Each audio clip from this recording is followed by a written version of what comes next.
গুনাহ হয়ে গেছে, নবীজির সামনে নিজেকে পেশ করেছেন আর বলছেন, ইয়া রাসূলুল্লাহ, আমি তো গুনাহ করেছি, আপনি আমাকে শাস্তি দেন, দণ্ড প্রয়োগ করেন।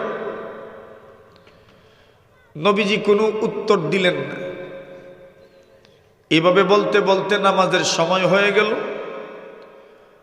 উনি নামাজ পড়লেন। নামাজের পরে আবার বলছেন, ইয়া রাসূলুল্লাহ, আমি তো গুনাহ করেছি, শাস্তি দেন। নবীজি বললেন, তুমি কি আমাদের সাথে নামাজ পড়নি?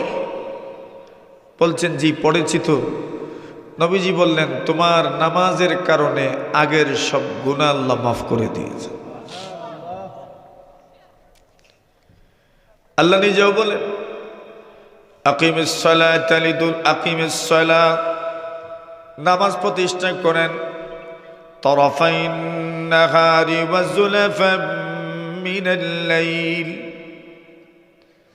দিনের উভয় অংশে নামাজ পড়েন, ওয়া যুলাফাম মিনাল লাইল, রাত্রের কিছু অংশে নামাজ পড়েন। ইন্নাল হাসানাতি ইউযহিবিনাস সাইয়্যাত, নিশ্চয় নেক আমল বদামলকে শেষ করে দেয়। নিশ্চয় নেক আমলের মাধ্যমে আল্লাহ মানব জাতির গুনাহ মাফ করে দেন। যালিকা যিকরা লিয-যাকিরিন, আল্লাহ বলছেন উপদেশ গ্রহণকারী এখান থেকে উপদেশ নিতে পারে। তো নামাজের প্রথম লাভ হলো, নামাজ পড়বেন তো আল্লাহ তাআলা আপনার মাধ্যমে কৃত গুনাহকে মাফ করে দেবে। গুনাহ যদি হয়ে যায়, হাদিস শরীফে রাসূল আকরাম সাল্লাল্লাহু আলাইহি ওয়াসাল্লাম বলেন, as-salawatul khamsu wal jumu'atu ila al-jumu'ah wa ramadhanu ila ramadan kaffaratun lima bainahunna ma lam yaghshal kaba'ir। আল্লাহর নবীজি বলেন, 5 ওয়াক্ত নামাজ যদি কেউ যথাযথভাবে আদায় করতে পারেন, আল্লাহর হাবিব বলেন, যদি 1 ওয়াক্ত নামাজ পড়ার পরে কোনো ধরনের গুনাহ হয়ে যায়, নবীজি বলেন আরেকবার যখন আপনি নামাজ শুরু করবেন, ওই নামাজের মাধ্যমে যা গুনাহ হয়েছে আল্লাহ মাফ করে দেন। এই নামাজের পরেও যদি আবার গুনাহ হয়ে যায়, আল্লাহর নবীজি বলছেন পরের নামাজে যখন দাঁড়াবেন আল্লাহ তাআলা মধ্যখানের গুনাহ মাফ করে দেন। নবীজি বলেন এরপরেও যদি গুনাহ হয়ে যায়, এরপরের নামাজে যখন দাঁড়াবেন আল্লাহ তাআলার মাধ্যমে সব গুনাহ মাফ করে দিবেন। ওয়াল জুমআতু ইলাল জুমআহ, নবী বলছেন 1 সপ্তাহ থেকে আরেক সপ্তাহ পর্যন্ত, 1 জুমা থেকে আরেক জুমা পর্যন্ত মধ্যখানে যদি কোনো গুনাহ হয়ে থাকে, আল্লাহর হাবিব বলেন জুমার নামাজের মাধ্যমে পুরা সপ্তাহের গুনাহ মাফ। এরপরে বলছেন রমাদানু ইলা রমাদান, 1 রমাদান থেকে আরেক রমাদান পর্যন্ত। 1 রমজান তো রেখে আসলাম, আরেক রমজান তো আমাদের সামনে একদম নিকটে। কিতা কই না আপনারা? না দূরই? মাথুন না, কাছে না দূরে? খুব কাছে, খুব কাছে, খুব। নবীজি বলছেন রমাদানু ইলা রমাদান, 1 রমাদান থেকে আরেক রমাদান পর্যন্ত মধ্যখানে যা গুনাহ হবে আল্লাহ মাফ করে দিবেন।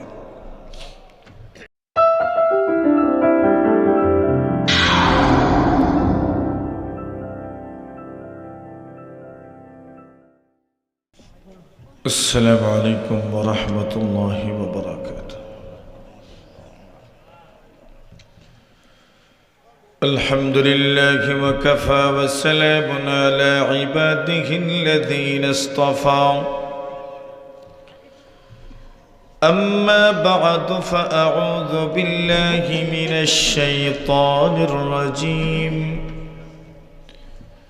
بسم الله الرحمن الرحيم.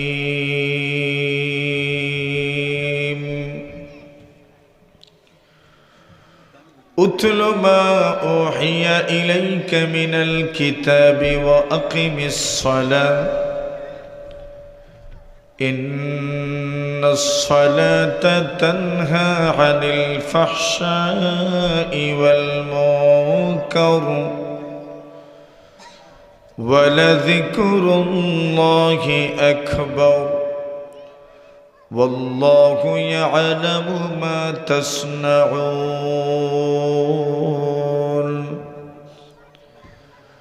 وقال رسول الله صلى الله عليه وسلم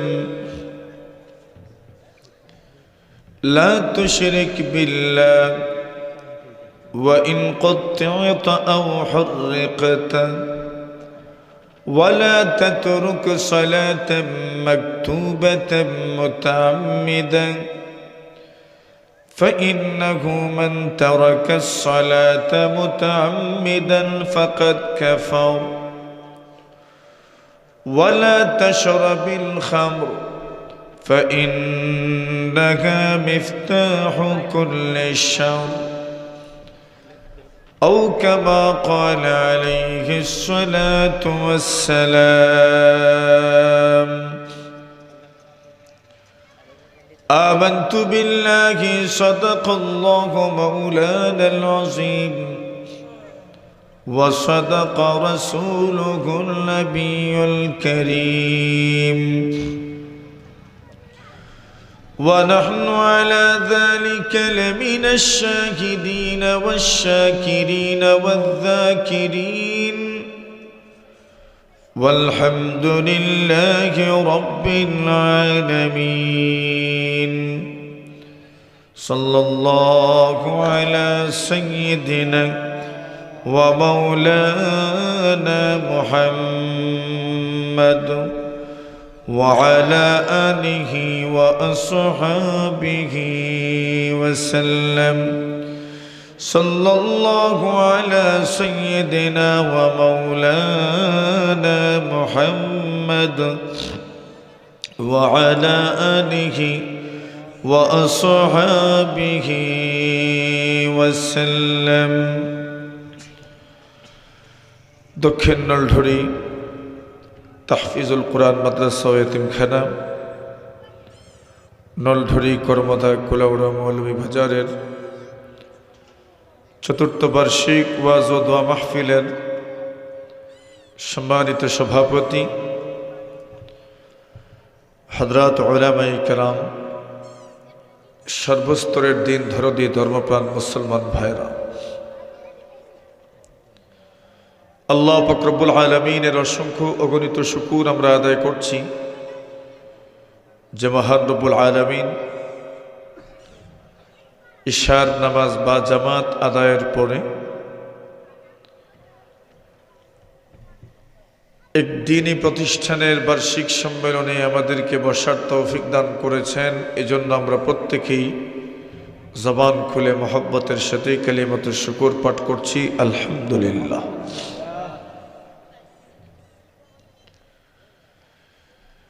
নামাজ মানুষের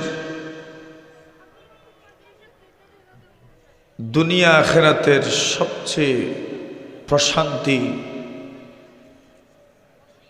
কল্যাণের বড় মাধ্যমের নাম হচ্ছে নামাজ।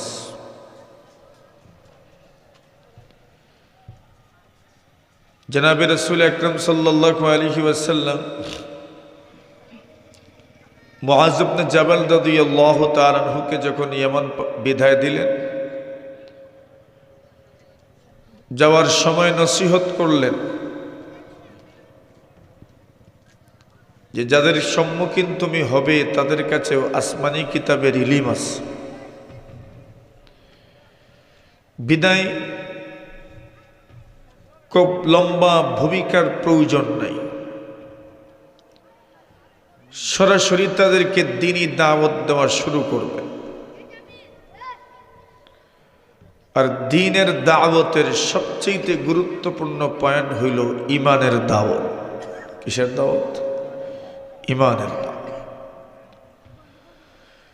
তো বললেন প্রথমেই তাদেরকে ঈমানের দাওয়াত দিবেন। যদি মুমিন হয়ে যায় তবে তাদেরকে বলবেন যে আল্লাহ তাআলা দিন রাতে 5 ওয়াক্ত নামাজ ফরজ করেছে। যদি এটাও তারা মেনে নেয় তবে তাদেরকে বলবেন আল্লাহ পাক তোমাদের মধ্যে যারা ধনী তাদের সম্পদে যাকাত ফরজ করেছে, যদি এটাও মেনে নেই তো বলবেন প্রত্যেক বছরে 1 মাসের রোজা ফরজ করেছে।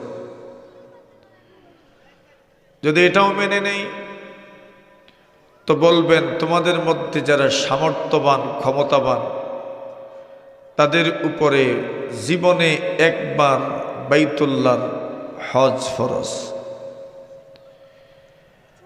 যদি এই সবগুলো মেনে নেই, আল্লাহর নবীজি বলছেন তবে সে আল্লাহর জান্নাতের মেহমান হয়ে যাবে। তো ঈমানের পরে সবচেয়ে বড় আমল হলো নামাজ। কোন আমল? নামাজ। রাসূল আকরাম সাল্লাল্লাহু আলাইহি ওয়াসাল্লাম উম্মতের সামনে নামাজের ব্যাপারটা অত্যন্ত গুরুত্বের সাথে তুলে ধরেছেন। কোরআনে মাজিদের মধ্যে আল্লাহ তাআলা নামাজের ব্যাপার অত্যন্ত গুরুত্বের সাথে তুলে ধরেছেন। আদম আলাইহিস সালাতু ওয়াসসালাম থেকে নিয়ে মুহাম্মদুর রাসূল পর্যন্ত সব নবী রাসূলদের শরীয়তের মধ্যে নামাজ ছিল। এমন কোন শরীয়ত নাই যে শরীয়তে নামাজ নাই, সব শরীয়তে নামাজ ছিল। তবে আমরা ইতিপূর্বে যে নামাজ পড়লাম ঈশার নামাজ, এই নামাজ শুধু আল্লাহ তাআলা এই উম্মতকে দান করেছেন, আর কোন উম্মত ঈশার নামাজ আদায় করেন নাই। সুবহানাল্লাহ। এটাই উম্মতের বৈশিষ্ট্য। ঈশার নামাজ শুধু উম্মতে মুহাম্মদই আদায় করে, ইতিপূর্বে আর কোন উম্মত ঈশার নামাজ আদায় করেন নাই। নামাজ কেন আদায় করবেন? নামাজের ফায়দা কি? আল্লাহ তাআলা বলছেন নামাজের প্রথম ফায়দা হচ্ছে মানুষের ছোট বড় যত গুনাহ আছে নামাজের কারণে আল্লাহ তার গুনাহকে মাফ করে দেন। নামাজ পড়লে এক সাহাবী নবীজির খেদমতে আসলেন আর বললেন, ইয়া রাসূলুল্লাহ, আমি তো গুনাহ করেছি, আপনি আমাকে শাস্তি দেন। রাসূলুল্লাহ সাল্লাল্লাহু আলাইহি ওয়াসাল্লাম যাদেরকে গড়েছেন তাদেরকে সাহাবায়ে কেরাম বলে। এই জামাত এত পবিত্র ছিলেন, এই জামাত, এই দল, সাহাবায়ে কেরামের এই বিশাল বাহিনী আল্লাহ তাআলা এমন পবিত্র অন্তর তাদেরকে দান করেছে। গুনাহ হয়ে গেছে, নবীজির সামনে নিজেকে পেশ করেছেন আর বলছেন, ইয়া রাসূলুল্লাহ, আমি তো গুনাহ করেছি, আপনি আমাকে শাস্তি দেন, দণ্ড প্রয়োগ করেন। নবীজি কোনো উত্তর দিলেন না। এভাবে বলতে বলতে নামাজের সময় হয়ে গেল। উনি নামাজ পড়লেন। নামাজের পরে আবার বলছেন, ইয়া রাসূলুল্লাহ, আমি তো গুনাহ করেছি, শাস্তি দেন। নবীজি বললেন, তুমি কি আমাদের সাথে নামাজ পড়নি? বলছেন, জি পড়েছি তো। নবীজি বললেন, তোমার নামাজের কারণে আগের সব গুনাহ আল্লাহ মাফ করে দিয়েছে। আল্লাহ নিজেও বলেন, আকিমিস সালাতা আকিমিস সালাত, নামাজ প্রতিষ্ঠা করেন, তরফাইন নাহারি ওয়া যুলাফাম মিনাল লাইল, দিনের উভয় অংশে নামাজ পড়েন, ওয়া যুলাফাম মিনাল লাইল, রাত্রের কিছু অংশে নামাজ পড়েন। ইন্নাল হাসানাতি ইউযহিবিনাস সাইয়্যাত, নিশ্চয় নেক আমল বদামলকে শেষ করে দেয়। নিশ্চয় নেক আমলের মাধ্যমে আল্লাহ মানব জাতির গুনাহ মাফ করে দেন। যালিকা যিকরা লিয-যাকিরিন, আল্লাহ বলছেন উপদেশ গ্রহণকারী এখান থেকে উপদেশ নিতে পারে। তো নামাজের প্রথম লাভ হলো, নামাজ পড়বেন তো আল্লাহ তাআলা আপনার মাধ্যমে কৃত গুনাহকে মাফ করে দেবে। গুনাহ যদি হয়ে যায়, হাদিস শরীফে রাসূল আকরাম সাল্লাল্লাহু আলাইহি ওয়াসাল্লাম বলেন, আসসালাওয়াতুল খামসু ওয়াল জামুআতু ইলাল জামুআ ওয়া রামাদানু ইলা রামাদান কাফফারাতুল লিমা বাইনাকুল্লা মা লাম ইয়াগশাল কাবাইর। আল্লাহর নবীজি বলেন, 5 ওয়াক্ত নামাজ যদি কেউ যথাযথভাবে আদায় করতে পারেন, আল্লাহর হাবিব বলেন যদি 1 ওয়াক্ত নামাজ পড়ার পরে কোনো ধরনের গুনাহ হয়ে যায়, নবীজি বলেন আরেকবার যখন আপনি নামাজ শুরু করবেন, ওই নামাজের মাধ্যমে যা গুনাহ হয়েছে আল্লাহ মাফ করে দেন। এই নামাজের পরেও যদি আবার গুনাহ হয়ে যায়, আল্লাহর নবীজি বলছেন পরের নামাজে যখন দাঁড়াবেন আল্লাহ তাআলা মধ্যখানের গুনাহ মাফ করে দেন। নবীজি বলেন এরপরেও যদি গুনাহ হয়ে যায়, এরপরের নামাজে যখন দাঁড়াবেন আল্লাহ তাআলার মাধ্যমে সব গুনাহ মাফ করে দিবেন। ওয়াল জুমআতু ইলাল জুমআ, নবী বলছেন 1 সপ্তাহ থেকে আরেক সপ্তাহ পর্যন্ত, 1 জুমা থেকে আরেক জুমা পর্যন্ত মধ্যখানে যদি কোনো গুনাহ হয়ে থাকে, আল্লাহর হাবিব বলেন জুমার নামাজের মাধ্যমে পুরা সপ্তাহের গুনাহ মাফ। এরপরে বলছেন রমাদানু ইলা রমাদান, 1 রমাদান থেকে আরেক রমাদান পর্যন্ত। 1 রমজান তো রেখে আসলাম, আরেক রমজান তো আমাদের সামনে একদম নিকটে। কিতা কইন আপনারা? না দূরই? মাথুন না, কাছে না দূরে? খুব কাছে, খুব কাছে, খুব। নবীজি বলছেন রমাদানু ইলা রমাদান, 1 রমাদান থেকে আরেক রমাদান পর্যন্ত মধ্যখানে যা গুনাহ হবে আল্লাহ মাফ করে দিবেন। নামাজ এমন এক ইবাদতের নাম, যে ইবাদতের মাধ্যমে আল্লাহ তাআলা মানুষের গুনাহকে মাফ করে দেন। হাদিস শরীফে রাসূল আকরাম সাল্লাল্লাহু আলাইহি ওয়াসাল্লাম বলেন, কোন মানুষ যদি নামাজ পড়ে তাহলে তার গুনাহ কিভাবে আল্লাহ মাফ করে?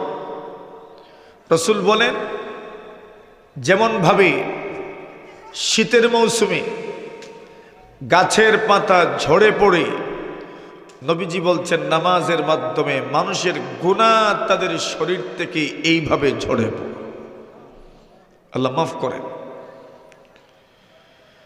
তো নামাজের 1 নম্বর উদ্দেশ্য, আল্লাহ নামাজের মাধ্যমে গুনাহ মাফ করেন। 2 নম্বর, ওয়াস্তাঈনু বিস-সাবরি ওয়াস-সালাম, আল্লাহ বলেন ধৈর্য ধারণ করো, নামাজের মাধ্যমে আল্লাহর কাছে সাহায্য চাও, নামাজের মাধ্যমে সাহায্য চাও। নামাজ কেন পড়বেন? যে নামাজের মাধ্যমে আল্লাহর কাছে সাহায্য চাওয়া হবে, ধৈর্যের মাধ্যমে আল্লাহর কাছে সাহায্য চাইবে। 3 নম্বর লাভ হলো ইন্নাস সালাতা তানহা আনিল ফাহশাই ওয়াল মুনকার, নিশ্চয়ই নামাজ মানুষকে অশ্লীল এবং গর্হিত কাজ থেকে বাধা প্রদান করে। মানুষ যদি নামাজি হয়ে যায়, অশ্লীল কাজ করবে না, গর্হিত কাজে অংশগ্রহণ করবে না, তার নামাজ তাকে বাধা প্রদান করবে। নবী আকরাম সাল্লাল্লাহু আলাইহি ওয়াসাল্লাম বলেন নামাজের আরেক লাভ হলো, কোন মানুষ যদি নামাজ পড়তে পারে, নবী আকরাম সাল্লাল্লাহু আলাইহি ওয়াসাল্লাম বলেন আল্লাহর বান্দার নামাজ কিয়ামতের দিন, এমনকি কবরে আল্লাহর ফেরেশতারা যখন শাস্তি দেওয়ার জন্য আসবেন, নামাজ দাঁড়ায় বলবে আমি তার নামাজ, তোমরা তাকে শাস্তি দিতে পারবা না যতক্ষণ পর্যন্ত আমি আছি। একজন মানুষের নামাজ কি রকম হবে? নামাজ পড়লে লাভ কি? নামাজ কি পরিমাণ জরুরি? আল্লাহ বলছেন আমার কাছে নামাজের মাধ্যমে সাহায্য চাও। এই দুনিয়াতে বিপদ কার নাই, অশান্তি আর অস্থিরতা কার নাই? কিন্তু আমরা কতজন মানুষ নামাজের মাধ্যমে আল্লাহর কাছে সাহায্য চাই? আমরা তো নামাজ পড়িই না। অতএব না, বিপদে পড়লে তো নামাজ পড়েই না মানুষ। সময় নাই। অথচ আল্লাহ বলছেন সাহায্য চাও কিসের মাধ্যমে? নামাজের মাধ্যমে। কিন্তু আমরা বড় হতভাগা এক মানুষ, শতভাগা জাতি। বিপদের সময় সব ঠিকঠাক মতো করা যায়, পড়া যায় না শুধু নামাজ। সব মানুষের বলা যায়, সব মানুষের কাছে সাহায্য চাওয়া যায়, শুধু আল্লাহর কাছে কেউ সাহায্য চায় না। মাতুন না আপনারা? অথচ আল্লাহ বলছেন ওয়াস্তাঈনু বিস-সাবরি ওয়াস-সালাহ, ধৈর্যের মাধ্যমে এবং নামাজের মাধ্যমে আল্লাহর কাছে সাহায্য চাও। কোন বিপদের সময় 2 রাকাত নামাজ পড়ে আল্লাহর কাছে সাহায্য চাইলেন?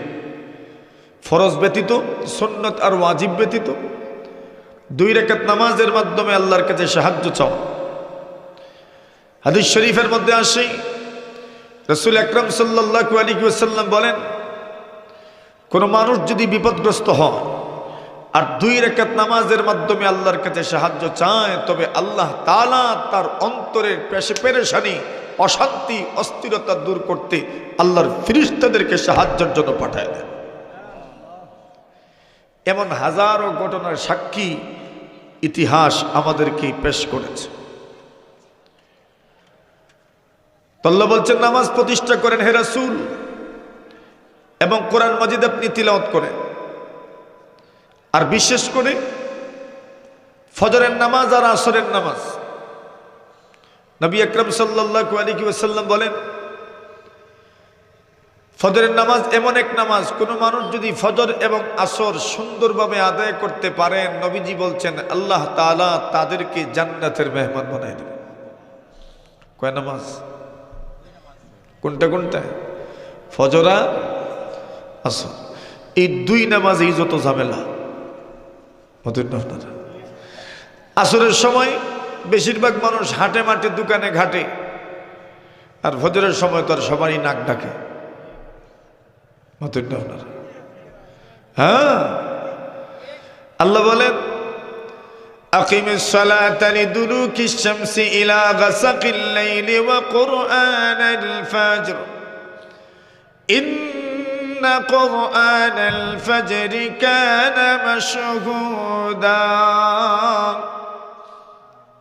আল্লাহ বলছেন নবী নামাজ আদায় করুন। আকিমিস সালাতা লিদুলুকিশ শামস, সূর্য যখন হেলবে ওই সময় থেকে আপনি নামাজ পড়া শুরু করেন ইলা গাসাকিল লাইল, রাত পর্যন্ত। এরপরে বলছেন ওয়া কুরআনাল ফাজর, বিশেষ করে ফজরের নামাজ। কোন নামাজ? কোন নামাজ? ওয়া কুরআনাল ফাজর ইন্না কুরআনাল ফাজরি কানা মাশহুদা। আল্লাহ বলছেন নিশ্চয় ফজরের তিলাওয়াতে আল্লাহর ফেরেশতারা উপস্থিত থাকেন। জোরে বলেন, বুঝছেন না মনে হয়? আল্লাহ বলছেন নিশ্চয় ফজরের তিলাওয়াতে কারা উপস্থিত থাকে? জোরে বলেন, আল্লাহর ফেরেশতা। আল্লাহর ফেরেশতারা এই সময় উপস্থিত থাকে। হাদিস শরীফের মধ্যে আসে ইয়াতাকাবুনা ফীকুম মালাইকাতুম বিল-লাইলি ওয়া মালাইকাতুম বিন-নাহার ওয়া ইয়াজতামিউনা ফী সালাতিল ফাজরি ওয়া সালাতিল আসর সুম্মা ইয়ারুজুল লাযীনা বাতু ফীকুম ফায়াসআলুহুম রাব্বুহুম ওয়া হুয়া আ'লামু বিহিম কাইফা তারাকতুম ইবাদী ক্বালু আতাইনাহুম ওয়া হুম ইউসাল্লুন وتركناهم وهم يصلون। নবীজি বলেন আল্লাহর ফেরেশতারা পৃথিবীর মানুষের নিরাপত্তার জন্য ডিউটি পালন করতে আসে। একদল ফেরেশতারা রাতের ডিউটি পালন করে, আর আরেকদল ফেরেশতারা দিনের ডিউটি পালন